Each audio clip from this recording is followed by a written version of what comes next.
Bom dia, pessoal. Hoje, dia 3 de agosto de 2020, vamos falar de um novo assunto, que é a ideia que nós temos do termo campo, né? A compreensão do termo campo, a compreensão do campo em física e em tecnologia de modo geral, é importante. Por exemplo, a compreensão do campo elétrico e do campo magnético permitiu o avanço de toda a tecnologia que nós temos hoje, de eletroeletrônicos, né? Grande parte deles só foi possível através do conhecimento de campo elétrico e campo magnético. Além disso, entender fenômenos como relâmpago, entender fenômenos como a aurora boreal, né? É tudo em virtude do conhecimento dos campos elétrico e magnético da Terra. O campo gravitacional, por exemplo, o domínio do conhecimento do campo gravitacional permitiu, por exemplo, que a possibilidade de enviar satélites fora da Terra, satélite de comunicação fora da superfície terrestre, né, para deixar numa região para ser útil para a nossa comunicação. Então eu vou fazer algumas comparações aqui. Eu acho que as comparações dá para compreender bem a ideia de campo. Então primeiro, eu vou usar aí uma ideia de um campo sonoro, entre aspas, porque o comportamento do campo tem algumas características, por isso que eu coloquei ele entre aspas aí. Então, a ideia de campo sonoro é assim: você tá perto de uma fonte de som, que gera som. Se essa fonte é ligada, o seu ouvido é um sensor, né, de som. Então você está lá, um exemplo que eu dei aí, a sirene que indica as aulas na escola, por exemplo, você estando lá embaixo, um barulho enorme. Quando você vai afastando, o barulho diminui, até que aquele barulho, aquele som que sai da campainha, fica quase inaudível, né? Então, naquela região, em volta daquela fonte, eu posso dizer que há uma região ali que, se eu colocar um instrumento que sensibiliza som, ele vai indicar algum valor, como por exemplo o ouvido ou um decibelímetro. E essa intensidade do campo sonoro diminui com a distância, né? Conforme vai aumentando a distância, a intensidade do campo vai diminuindo. Um outro campo, outra ideia, um campo térmico. De modo semelhante, se eu tenho uma chama de vela, por exemplo, alguma coisa, uma fonte térmica aqui. Se eu colocar a mão aqui ou um termômetro, ele acusa um valor de temperatura. Se eu aumento a distância para D2, por exemplo, a temperatura diminui. Até se eu aumentar a distância para D5, a temperatura é bem menor. Ou se eu colocar a mão mais distante, ela vai sentir menos calor. Então, eu posso dizer que a ideia de campo térmico é uma região ao redor de uma fonte térmica que, se eu colocar um instrumento que sensibiliza a temperatura, por exemplo, que mede a temperatura, ele vai acusar algum valor. O campo luminoso, de modo semelhante, se eu pego uma lâmpada, por exemplo, acesa, o nosso olho, que é um sensor de luz, bem perto, ele vai receber uma quantidade de intensidade luminosa. Se eu vou distanciando, a intensidade vai ficando menor, até chegar a hora que eu não consigo visualizar mais. Ou eu posso usar um instrumento de medida de intensidade luminosa, que é um luxímetro, por exemplo, né?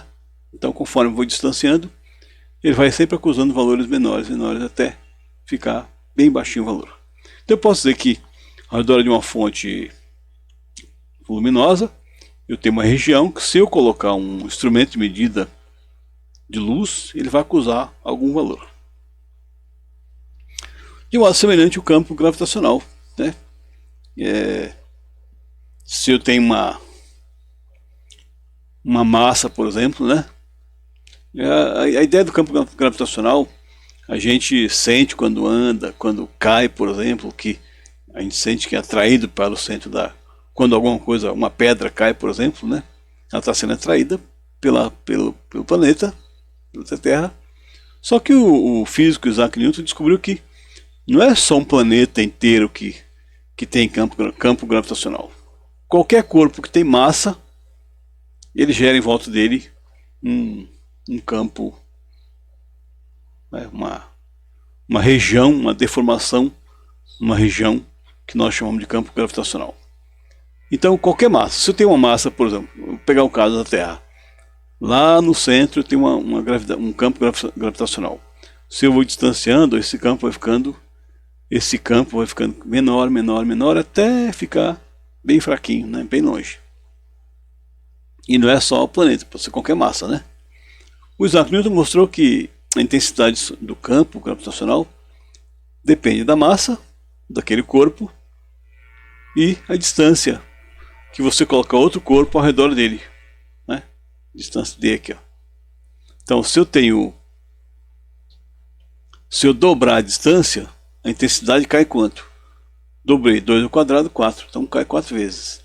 Se eu triplicar a distância, a intensidade do campo gravitacional cai 9 vezes, 3 ao quadrado. E assim por diante, né? Esse G aqui é uma constante, chamada constante gravitacional universal, cujo valor é aproximado de 6,67 vezes 10 elevado a 11, né? A menos 11, aliás, né? Valor bem baixinho, né? Razão pela qual os corpos comuns que têm massa ao nosso redor, eles não são atraídos tão facilmente um pelo outro, né? Gravitacionalmente, porque as massas têm que ser muito grandes para que haja alguma interação, tá? Alguma interação visível, tá? Bom, então eu posso dizer que um campo gravitacional é uma região ao redor de uma massa que, se eu colocar uma outra massa, ela vai sofrer uma atração pelo corpo maior. Campo magnético. De modo semelhante, ó, todo mundo sabe que se eu tenho um ímã, se eu colocar prego, clipe em volta dele, ele vai ser atraído pelo ímã. Ou se eu colocar um outro ímã, ele vai ser atraído ou repelido conforme o polo dele que eu colocar. Então eu posso dizer que ao redor de um ímã há uma região que, se eu colocar um outro ímã, ele vai sofrer atração ou repulsão. E se eu colocar um prego, por exemplo, um material ferro-metálico, ele vai sofrer atração. Então essa região nós chamamos de campo magnético. E também depende da distância, né? Quanto maior a distância, menor a intensidade. Um campo magnético nós identificamos por polos norte e sul. De modo semelhante, o campo elétrico, né? O campo elétrico, nós temos cargas de sinal mais e cargas de sinal menos. Se tem um corpo com muitas cargas mais, ele é um corpo positivo, e um corpo com muitas cargas menos, ele é um corpo negativo. Então, se eu pegar um corpo positivo, por exemplo, e colocar longe dele uma carga negativa, essa carga vai sofrer uma atração devido ao campo, devido à presença daquele corpo positivo. Então, eu posso dizer que um campo elétrico é uma região ao redor de uma carga, que, se eu colocar outra carga, ela vai sofrer atração ou repulsão, né? Devido à presença daquela outra carga. Em aulas posteriores a gente vai discutir com mais detalhes o campo elétrico e depois o campo magnético, tá certo? Então eu deixei aqui algumas questões, vocês podem tentar fazer. Eu acho que não tem grande segredo. Depois eu faço a correção e posto lá na pasta, né? E depois a gente vai falar de campo. Eu peço que vocês deixem de fazer a questão 10, porque a questão 10 eu teria que fazer um exemplo primeiro para vocês verem. Se conseguir, não tem problema, mas ela dá um pouco mais de trabalho, tá certo? Qualquer coisa que, se alguém quiser tentar fazer e mandar para mim, eu verifico se tá ok, tá bom? E comento, tá bom? Então até lá.